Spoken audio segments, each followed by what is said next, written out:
Yeah, these days I don't like to talk about how long it's been. So what I'm going to do today is talk a little bit about AI and VR. Cover the history of AI and VR and the future of both in 15 minutes or less, as soon as I figure out how the clicker works here. Yeah, so to do that, actually before I do that, I'll tell you a little bit more about my own background. I did a PhD in AI. I wrote one of the earliest best-selling books in AI. It actually came out in 1988. I spent most of my life after that working on AI and virtual reality. I ran the advanced graphics division of Sultan Graphics during the heyday of building the graphics industry, which was fantastic. I was also head of engineering and GM at ATI, not very far from here, so it's great to be back here. I've been CEO of 3 graphics virtual reality companies and 2 AI companies. So that's sort of my background. Coming to this, I'm really fond of AI and VR. So I'm going to start out going back all the way to 1968. I was in high school at that time. I took a bus up to San Francisco and went to a conference on artificial intelligence. And one thing I can say is that in 1968, not a lot of people were talking about artificial intelligence, but a lot of those who were in San Francisco. So it was fantastic. Coming out of that conference, I walked away thinking, man, this is amazing. This is just like a different universe. And I fell in love with AI, on the spot there. I also, by the way, had a feeling that it was exploding. Man, AI is just exploding. It's going to take over the world. In just a few years, everything will be AI. And the other thing was it was sort of old hat at that time. I know that's hard to imagine, but by that time, AI has been going on for 15, 20 years, and people at that time thought about it as sort of an established, maybe getting a little old in the tooth technology. A number of years have passed since then. But if you think about the actual beginning of AI, and I'm going to steal a lot of stuff from what John said earlier, it all sort of starts out with Turing and the idea of can machines think, which, by the way, has remained one of the central concepts of AI for all the years in between. And I'm pretty sure that we still don't know the answer to the question. There's a very famous workshop, the Dartmouth workshop, which occurred in 1956. It actually was sort of a whole summer of events. It was run mainly by John McCarthy and Marvin Minsky. I knew Marvin Minsky well. I worked with him on a lot of projects. It was fascinating to listen to his sense of how the world would all develop. And out of that conference came the term artificial intelligence. What is pretty amazing is the things that they were doing in the 1950s. So they did a lot of work on theorem proofs, gaming programs like checkers, early stage work in natural language processing. A lot of the things we think about today, they were actually making progress on in the 1950s. The thing that's amazing about that, if you think about it, is the computational base that they had available in the 1950s. I mean, it is amazing some of the work that was done given the resources that were available. But think about some of the claims that came out of that. So this is a base claim that came out in 1956 that we've really been sort of working on ever since. They said that machines would be as intelligent as humans within 1 generation. And one of my favorite quotes from Marvin Minsky, who without question is the smartest person that I ever knew, and also a wonderful person, but he said in 1970, from 3 to 8 years, we'll have a machine with the general intelligence of a human being. And he continued feeling that 3 to 8 years for pretty much his entire life. So, all of that raises some interesting questions. Will machines reach human-level intelligence? And if we have a singularity, when will that singularity occur? Fascinating topic. People are talking about it all over. And when that happens, will intelligence that is produced be a mind? Will it be consciousness? I just went and spoke at a conference about a month ago in Massachusetts that was all on the topic of will that be consciousness? And the thing that's difficult about that is that no one has any idea what consciousness is, and therefore it's difficult to determine whether or not it is one. We had some fun with that and said, now change it and say, will that machine be a whiz-bot? Well, I don't know what one is. You don't know what consciousness is either, so it's difficult to make that determination. However, it's fun. There's more practical questions. One that's been debated a lot, will it take our jobs? If you think about it, driving is the #1 middle-class job in 35 states. So if you eliminate driving in 35 states, there's a mass of middle-class people who have a serious problem. So will they take our jobs? The most fun question of all, that's fun to talk about, are they going to kill us all? I submit that is a very practical question, and we should be thinking about that. I know you can't read this, but I love this slide because it's predictions about the singularity. So if actually the point of this slide with the guy who made it was that experts are no better at it than non-experts. But if you actually track this, what you'll see is that as time goes by, everybody is predicting the singularity about 20 to 25 years out. That's basically when the singularity is going to occur, and as time goes by, it's always 20 to 25 years out. So when will the singularity occur? 20 years from now? That or some version of it is probably the most popular answer. Never. There's a version that says, hey, it'll never happen. I was at South by Southwest this year. There was a guy up there who was an architect of Alexa. Someone asked him that question. He said, I don't know, but you should be thinking in terms of 1,000 years, not 20 years. Who knows? Can we ever determine whether something like that will happen? And another interesting answer, who cares? And the who cares answer is all about, hey, there's all kinds of things that happen in AI without the singularity occurring. And so at some level, maybe there's too much focus on let's try to build a general thinking machine as opposed to how can we use these kind of capabilities prior to the time that you reach the singularity. By the way, it is a lot of fun to talk about no matter what. I would say in many ways the singularity already has occurred.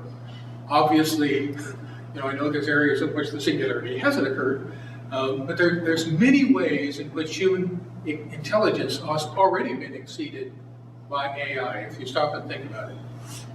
So all the famous examples of structured gaming, chess and Go and things that they said never would happen, speech understanding and natural language processing. I did a lot of work in the regional versions of speech understanding and natural language processing at a place called MCC in Austin, Texas, about 1 million years ago. We were working on context-based natural language processing. There were all kinds of things that we were looking at then that we thought were impossible that you will now find on your cell phone. So incredible things have happened there. Some of the deep learning things that are going on, medical diagnosis, a lot of the things in image processing and many other areas really are stunning in the capability. And I would say that in many of those areas, they're engaging in intelligence activities that are far beyond human capabilities. One of the things that I think is interesting, if we look at that over a long perspective, there's what is known as the talking dog syndrome. You meet a talking dog and you're amazed and stunned, but after a while, the dog annoys you and takes political positions that you don't agree with. So after a while, it just seems normal. Many things in the past were thought of as AI. We don't think of them as AI anymore, really, at least in general. Compilers. In the old days, compilers were given as examples of artificial intelligence because they put together sort of assembly language programming in the way that a human might have, and they do human reasoning to do that. And so compilers were AI, and they were amazing. Compilers are now nothing. So it's sort of like flying out here. I listened to a guy yelling and screaming because he didn't quite like the meal that he got, and he was in business class. So it's like, if you go not too far, the idea that you could get on an airplane and fly across the country in a few hours was beyond science fiction.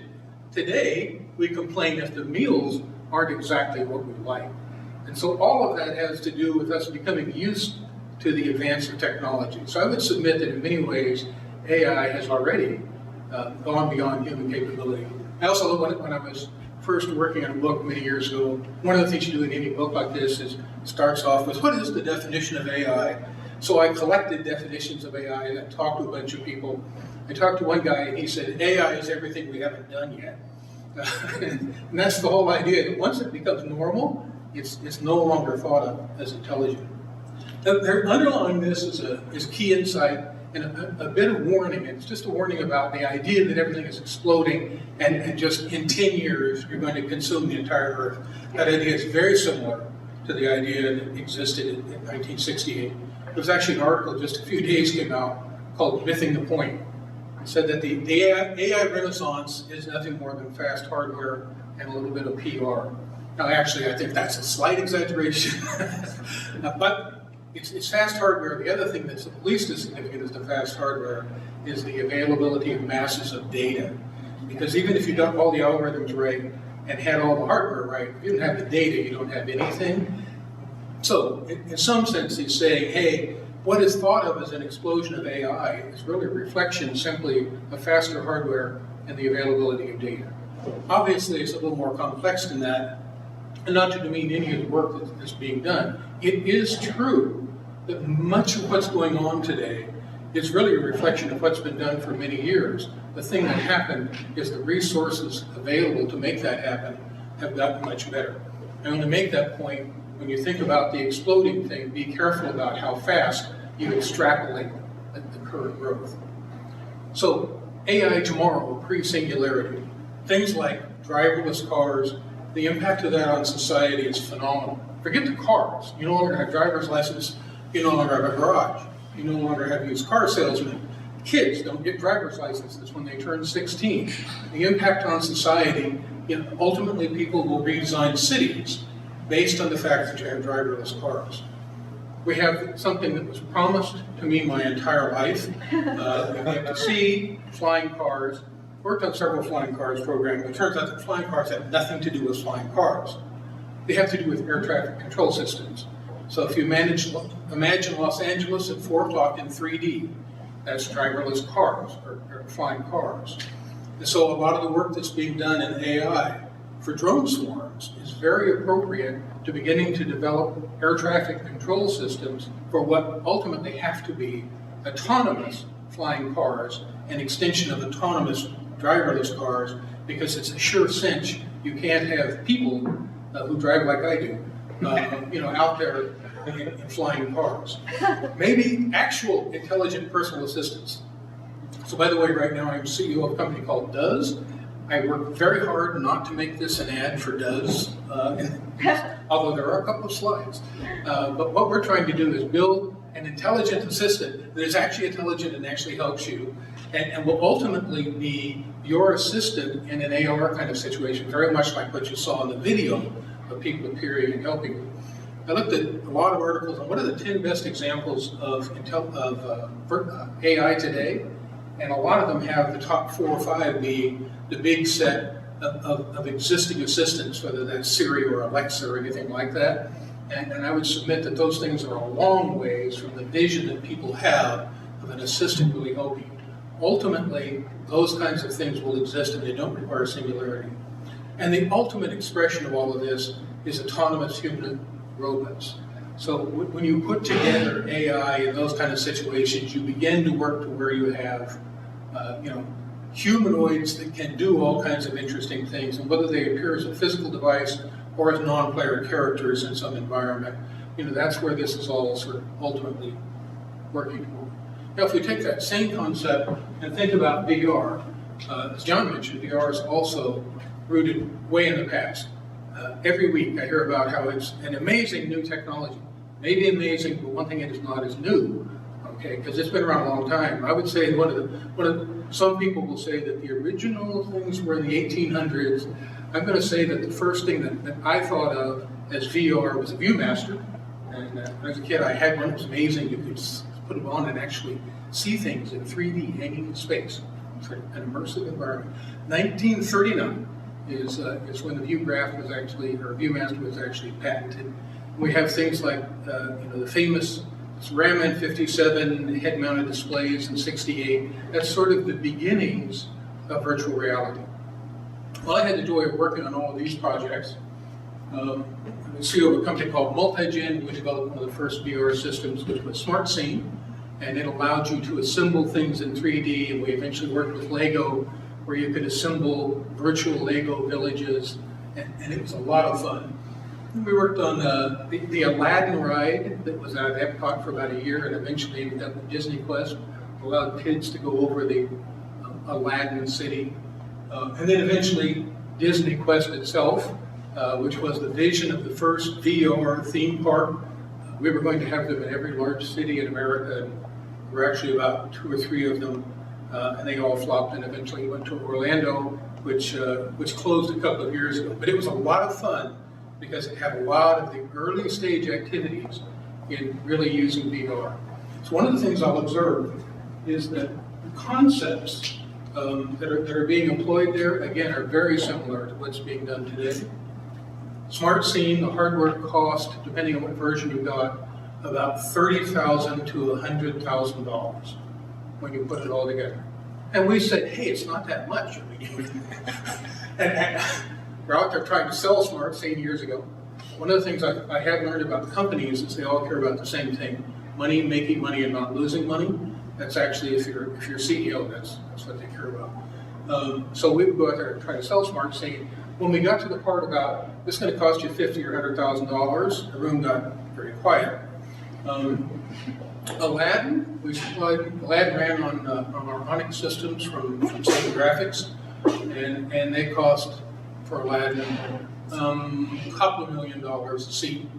And the real problem is, the headsets were like $30,000 or $50,000, and the kids would destroy them on purpose. It turns out it's a crime to kill children. So, yeah, I'm talking about a few $1 million to try to make something like that work.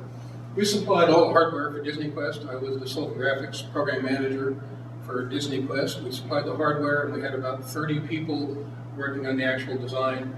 And we sold them $65 million of graphics systems for the first initial step forward.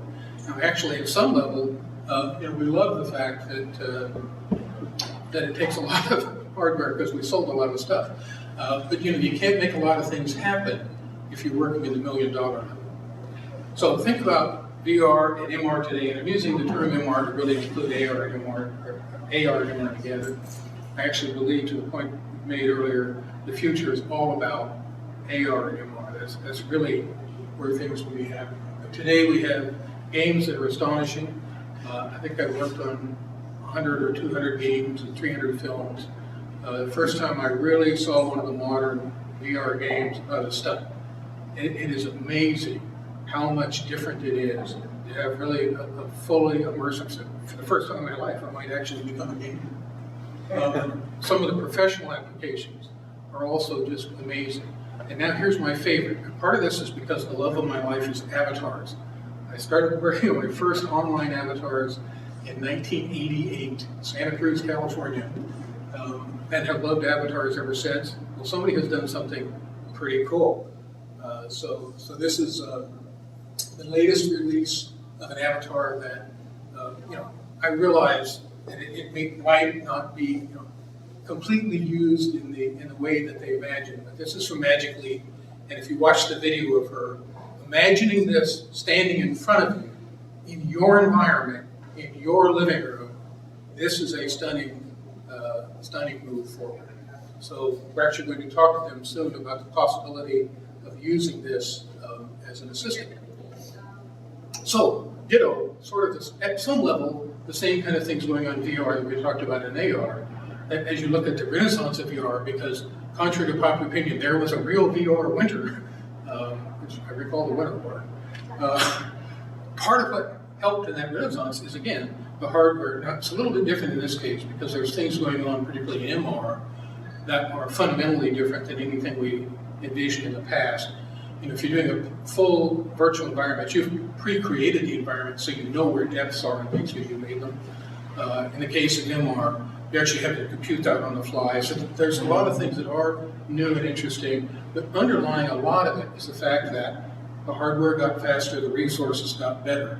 So I would be cautious about the rate at which you imagine it will explode. Not so much where it will get eventually, but whether it will do all those things, in the next 5.5 years. So certainly the future, you will get more realism and those kinds of things. But the most important thing, I believe, is always with you. The idea that you will have those hopefully non-dorky glasses of some form that are with you all the time. So in the sense that people carry cell phones all the time today, ultimately, they will be wearing some kind of appliance that becomes your interface with everything. Our number one goal it does is to make does ultimately your assistant that works with you in that always with you environment, represented, of course, by an avatar. And I think I think the future of that, maybe that means I like VR better than AI, but I think the future of this will impact humans more than approaching singularity in AI. This will change the way that people work. It will also be really hard on cell phone companies. The fact that you will begin to get non-visual senses, so a lot of work is being done in that. All the way from smell-o-vision in the old days. Talked to a couple of companies recently that are working on suitless haptic, where you get haptic without any kind of physical contact, and that's pretty amazing. So things going on with your other senses.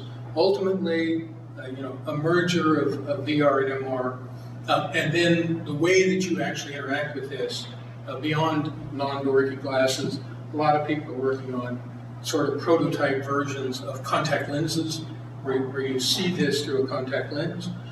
By the way, I'm going to be cautious about putting in contact lenses to do this, but there's a lot of move in that direction. Of course, ultimately discussions of implants and things. Out of that, I think the future of that is an always with you device. Now, the real future, in my view, is about hybrid systems. That is, things coming together. When I say that, I mean the future over the next tens of years. The future in 500 years, might be a lot different. But in the next, couple of decades, things are very much about how we put things together. So part of that is AI and VR coming together. There's a huge number of ways in which AI is already being used to improve VR. We talked about a couple of them earlier today. A lot of the improvements that have been done in avatars. There's some amazing avatars that are done on audio only. Filling in voids because you don't actually have complete data for the avatar, no matter what you do. Those kinds of things use AI to improve a visual experience. LG is using AI to reduce nausea in VR. So there's a lot of ways that those are coming together that way. Using VR to train AI. So there's quite a bit of work in training humanoid robots using VR environments, and the same thing is for vehicles and those kind of things. So there are many ways in which they'll come together. One of the things that I think is most important is the way that AI and humans will come together. So for the foreseeable future, this will be about hybrid intelligence. How do we get AI and humans to work together? And that's before they kill us all. But prior to them killing us all, and I guess they would eat us at that point or something. But prior to that, we'll have hybrid intelligence. And the goal there is to augment humans, not replace them. And if you think about jobs, are they going to take all of our jobs? The answer to that, as a practical matter, is probably no. There are areas in which they will completely subsume driverless cars and things of that nature. But in many cases, what will happen is that elements of job, tasks, part of what you do will go away, but not the entire job. By the way, an interesting example of hybrid systems, AI and humans working together, whether they like it or not. Think about driverless cars. A pretty easy environment, conceptually, is no driverless cars. That's all of us running into each other in LA. Another sort of easy environment, conceptually, is all driverless cars. Like there was a recent accident where someone was killed because the system couldn't tell it was a truck because it was a white field. The question is, why is it trying to determine that dynamically? There should be an overall control system with telemetry that tells everybody where everybody's at. You should be computing that on the fly. So the real challenge is the hybrid situation where you have human drivers and driverless cars together. So how do we put those things together are the real questions in the future. So jobs will be hybridized. Hybrid intelligence will become the norm. And that's really one of the things that we're trying to apply and does. So as I've talked to dozens and dozens of developers in the intelligent assistant area, there's a lot of sense of, well, you can't do this or you can't do that until you have general AI. In the near term, we're going to be working on hybrid systems that approach practical problems using a combination of the two. Talking about intelligent assistants for just a minute, the fact is, reading from the bottom up here, there's a recent survey from Forbes, and Forbes determined that 12% of users of IPAs actually think that they're useful.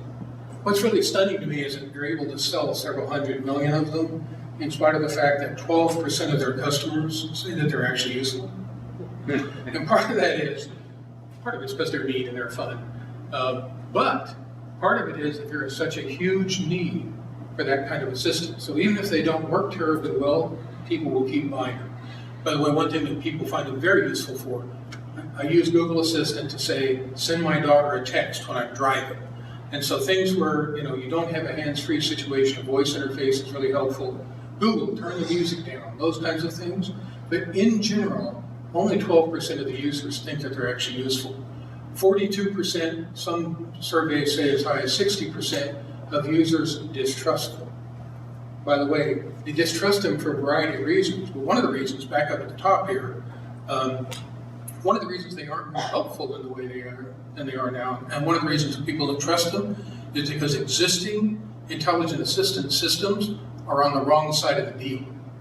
They're not actually trying to help you. They're doing two things. They're trying to sell you stuff, and they're trying to embed you into an ecosystem. That's actually what they're trying to do. They didn't wake up one morning and say, how can I really help this person? They said, how can I help this, or how can I use this person to become more embedded in my system and make more money? Now, again, I'm a CEO. I'm not opposed to making money. I'm just saying that's really not their objective, to help. They actually also don't do very much. So this is a bit washed out, but almost 90% of the requests that are made to those kind of systems are really just a voice interface to a Google search. They simply do the same search that you would have done if you had typed it in. For the things that are non-search oriented, the real questions that people ask, number one question that people ask Siri, tell me a joke. And sort of general social interaction, and then turn up the music, what's the weather, those kind of things. Very interesting and controversial study that came out recently. For Alexa, less than 2% of the people that use an Alexa system have bought even one product using Alexa this year. The number that have bought at least two products is way below 1%. And the products they do buy are toilet paper and batteries. So that says that one of the major goals of these kind of systems is to get people to buy products that the system has recommended. So it's a terrible interface on voice to try to review products and all those kind of things. The reason they realize that, people building these are not dummies, they know that.